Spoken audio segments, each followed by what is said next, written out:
সবাইকে ভুলে যেতে নেই। কিছু মানুষের মুখ সব সময় মনে রাখতে হবে। সকালে যে মানুষ তোমার সামনে হেসে কথা বলল, সন্ধেই সেই আবার তোমার পিছনে গিয়ে দুর্নাম রটালো, তাকে ভুলে গেলে হবে? যার দরজায় অপমানিত হয়ে ফিরে এসেছিলে, সে রাজভোগ খেতে দিলেও তার অপমান কি করে ভুলবে বলো তো?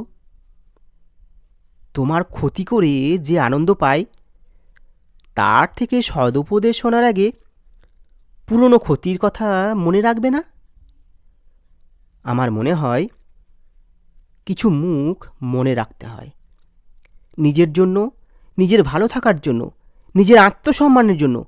সব ক্ষতি, সব অপমান যেমন হজম করতে নেই, তেমনি সবাইকে ক্ষমাও করতে নেই। ব্যক্তিত্ব বিসর্জন দিয়ে নিজেকে যার তার কাছে ছোট করতে নেই কখনো। কলমে সরজিৎ ঘোষ, কণ্ঠে আমি গৌরীশঙ্কর পাল।